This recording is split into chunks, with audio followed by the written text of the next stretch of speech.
29. Gem. Her body goes limp, but I don't stop. I run for the gate while the city does its best to kill me before I can escape. Chunks of glass as big as houses ram into the dirt, sending soil exploding into the air and raining down on my shoulders. I clutch Isra closer and run with her head held to my chest, hoping to protect her from the worst of the debris. Trees uproot in my path, reaching gnarled roots out to catch at my legs, but I leap over them. I'm starting to believe we'll make it to the desert, but when I reach the king's gate, a hole I crawled through isn't there. There's nothing but rubble and an impenetrable shield of broken glass blocking the way. With a curse and a prayer to the ancestors, I turn and race towards the hill gate. It was larger to begin with. There has to be some of it left, some way out. I run through the fields planted with grass and twisted metal, through the trees ripped from their orchards and left to shrivel in the rain, now falling through the holes in the dome. I run past the rose garden, where the flowers screech and writhe in their beds, tossing their great heads back and forth, reaching with vines like clawed tentacles to try to snatch Isra from me as we pass. But I'm too far away, and they are too late. The city will never rise again. The world outside is reclaiming its power. It will be healed. It will heal Isra. It will. It will. I run on, legs burning, legs aching, but I force myself to move faster. There's no time. Isra is moving further away with every moment. I can sense her soul separating from her body, considering flight the way she did the night in the dungeon. Stay, Isra, I pant. Stay with me. By the time I reach the hill gate and squeeze through the last space big enough for a man carrying another person, she's more than limp. She's as still as the stones on the ground. I want to stop right away and lay her down, let the rain kiss her face and bring her back to me, but we're too close to the city. Most of the wreckage is falling inside the walls, but there is still danger near the gate. I have to keep going. I run until we are a safe distance, and then a little safer still, and then farther than we really need to be, and still I don't put her down. I don't want to put her down. Somewhere deep inside, I know. I knew Harem was dead before I rolled from Mir's arms, like I knew Mir was gone before she touched the ground. Isra's gone, too far for even magic to bring her back. No, please, I beg, as I finally fall to my knees and settle Isra on a patch of newly grown grass. Please, please, please. I brush the wild curls from her face, smooth a bit of dirt from her cheek, and let my hand linger on her waist, hoping and praying to feel her body stir as she draws breath. But there is no breath. There is nothing, even when I cup her face in my hands and press the softest kiss to her lips, even when I tell her I need her, even when I beg and beg the desert mother to bring her back to me, even when I throw back my head and howl into the pounding rain, there is nothing. Only Isra lies there, until her lips pale and her cold skin is dotted with raindrops. I sit on the ground beside her, holding her hands as the last of the storm clouds roll away and the setting sun makes one last glorious crimson appearance, casting the noon-born desert in rose gold, making our world look like a paradise. Inside me, there is nothing but misery so fierce it burns my heart, my throat, my eyes. My eyes. Something hot and wet and impossible pushes at my eyes, through my eyes, to burn two desperate paths down my cheeks. Tears. From the eyes of a desert man. It's impossible. Never in the world. Never in my life.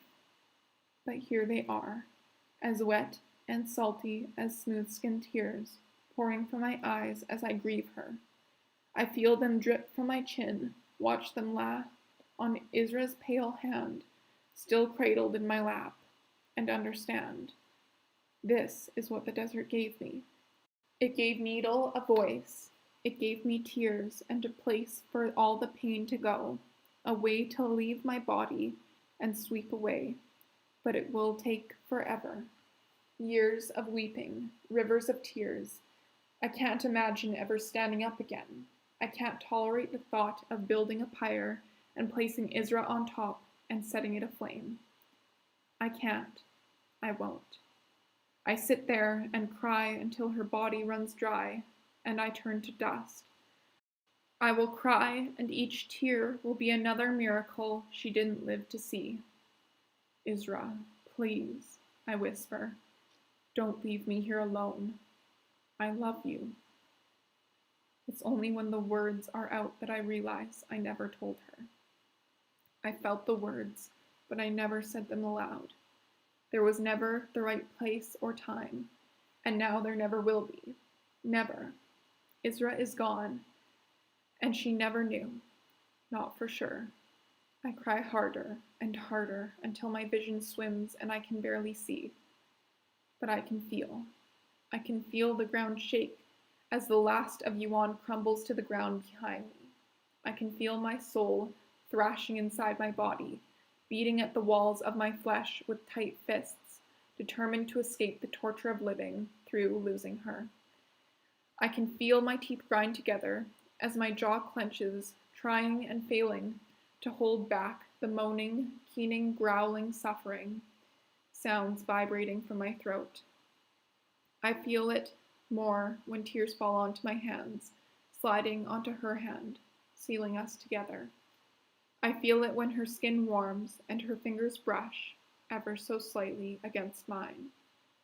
I suck in a breath and look down to find her glowing, not some trick of the setting sun reflecting off her skin, but light beaming from within her, painting her bare arms a soft orange, lighting the hollows of her eyes, illuminating her lips until they are redder than the roses dying in the city behind us.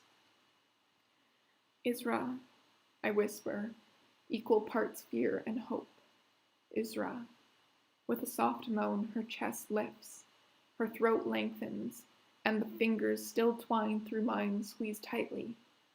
I clutch her hand with both of mine, wishing so hard that I'm afraid to breathe, as her head tilts back and her lips part. She sighs, a gold and orange spark flies from her mouth. Instinct tells me to move back, but I stay, refusing to be frightened away as more and more sparks fly with each breath, until Isra is breathing fire, but it shows no signs of burning. Instead of feeding on her flesh, the fire is nourishing her, transforming her. Ribbons of flame rip out to tease her chest, her arms, all the way down to her knees and bare toes. Her legs grow longer, her hips and shoulders wider. The bones of her hand, still clutched in mine, shift and reshape, while above her eyebrows and down her cheeks, orange and gold scales unfold like cloth across her skin. The light shining from within her glows brighter. The flames between her lips rise higher and higher until I can't resist the urge to reach out and touch them. I brace myself for pain, but my hand passes through the center of the fire without a single burn. The flames are hot, but they don't hurt. They heal. Warmth and sweetness stitch up inside me, soothing and reassuring, kneading and molding, taking and giving. My teeth grow smaller and slicker against my tongue. My tongue creeps farther back into my throat, and, for a moment, I feel as if my jaw will melt off my face before it firms up again in a different, more delicate shape than it ever had before. My shoulders and arms grow looser and lighter. My fingers splay wide, and the muscles of my hands rippling uncomfortably before relaxing into their new shape, a rounder shape, without any dangers hidden beneath skin. I stare at my new hands, surprised but not missing my claws. They are a part of the past. This is the future. My future. Isra's future. She's going to live. I know it even before the fire fades away, leaving us alone in the cool, bluing light of early evening. Even before Isra opens her eyes and looks up at me and smiles a smile more beautiful than the one she had before. She's even more breathtaking now. Not smooth skin, not monstrous, but something in between. A strong, stunning, living, breathing beauty with scales all colors of fire, and eyes as green as they ever were. I love you, I say, needing it to be the first thing she hears. I love you too. Her smile grows impossibly wider, and she reaches for me. I don't know what I would have done without you. Tears rise in my eyes again as I pull her into my arms and hold her tightly. But they're different tears, grateful tears. I don't try to hide as I hug her even closer, burying my face in the soft curve of her neck, smelling her Isra smell, reveling in the way her wild hair tickles my cheek. Are you? She pulls away, her new hands cupping my face. Their shape is different, but the way her touch makes me feel is exactly the same, alive and hopeful and happier than I could ever be without her. You're different, and tears. Her lips part as she brushes a tear from my cheek with her thumb. How? The magic of the planet. The desert is alive again, and I've changed. We've changed, I add in a careful voice, uncertain how Isra will take her transformation. She only recently became accustomed to seeing her old self. How will she adjust to this new body? Will she be able to see the beauty I see? Or will she be troubled by her scales, and new size of feet no longer white and thin, but wide and light brown with orange and yellow scales flecking their tops? I can feel it. Isra lifts a hand to her face. Her fingers feather over her forehead and down her cheeks to her throat, farther, past the strap of her overalls, to feel her bare shoulder, gingerly exploring the scales that will shield her skin from the harsh light of the sun, holding heat in during cold nights, and protecting her from other natural dangers of this world. I'm like you. No. You're like you, with a little of me. I watch her discover her new legs and feet, grateful she doesn't seem disturbed by what she sees. And I'm me, with a little of you, I say, holding out my hand, letting her see the chambers that once sheathed my claws have vanished. Were something new. She points her feet and flexes them, giving her toes an experimental wiggle. My shoes would never fit now. You hate shoes anyways, I say, heartbreaking when she looks up at me and laughs her throaty laugh. It's terrifying to think how close I was to living without that laugh, that smile, all of my sweet, brave, maddening, perfect Isra. I swallow, fighting another wave of emotion as she wraps her arms around my neck. I do hate shoes, she whispers, leaning into me, and her forehead touches mine, and her heat warms my lips. Why are you so sad, love? You almost died, I say, voice breaking. Maybe you did die. I don't know. I was so scared. It's okay. She presses soft kisses to my cheekbones, the tip of my nose, the skin between my eyes. That's part of what makes it real. What real? I ask, breath coming faster as she kisses the corner of my mouth, making it twitch. Love, of course. You're not stupid, Jem. Don't pretend to be, she says, mimicking her queen voice from our time working in the garden, so perfectly that I can't help but smile. Yes, I'm stupid, I say, holding her more tightly. I should have come sooner. You came when you could, and everything is as it should be. The planet is whole again. She moves closer, angling her head to fit her lips against mine. That's all that matters. No, it's not. My hands mold to her ribs, holding her away from me. I need to tell her the truth. I need her to know everything before I can be sure the worst is behind us. could have come months ago, but terrible things happen, and I moisten my dry lips and force myself to speak the miserable truth. My son is dead, and my father, and many of my people. It was too late. At first, I hated myself for it. Then I hated you, and then I hated the planet and the ancestors, and everything and everyone. I started walking into the desert, I continue, getting out of words as quickly as I can.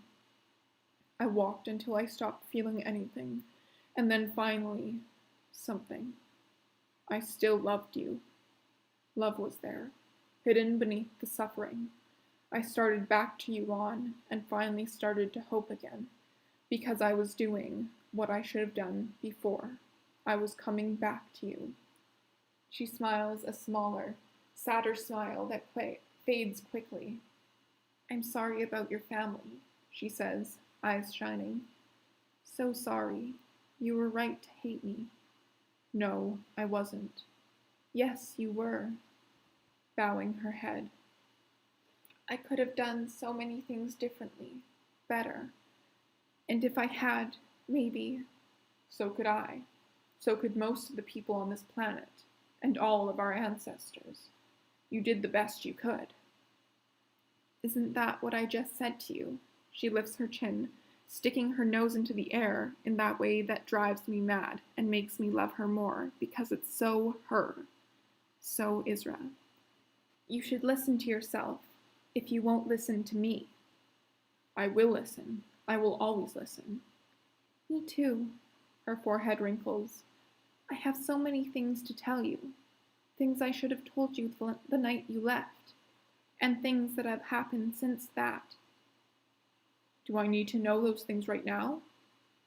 She arches a brow as my hand travels up her back, pulling her chest tight to mine.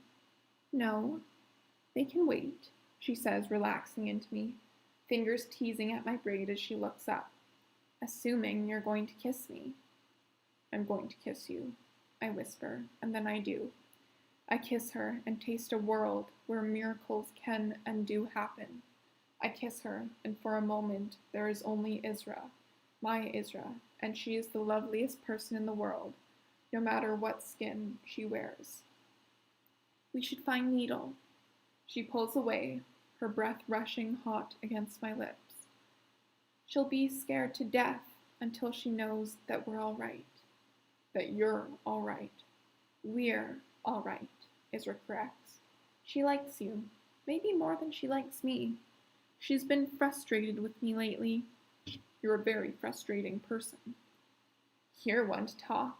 She smiles and kisses me on the cheekbone before jumping to her feet and reaching a hand down to me. I take it and hold tightly as I lead the way back to the gathering stones.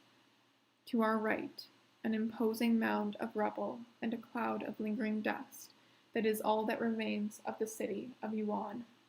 I wonder for a moment if the sight makes Isra sad, but when I glance at her, she's staring out at the newly living desert, a peaceful look on her face. Where the land was once cracked and barren, glass waves in a light breeze. Birds sing in the trees, lush with damp rain leaves, and the night flowers lift pale faces to the darkening sky. Soon, the stars will come out, and Isra and I will sleep beneath them. Our first night together in the new world. I will hold her tightly and tell her I love her. The last thing before she closes her eyes, and the first thing when she wakes in the morning. I will tell her how every day for the rest of our lives, more important, I will show her. I will show her that loving her is my greatest truth and the most beautiful thing I have ever known.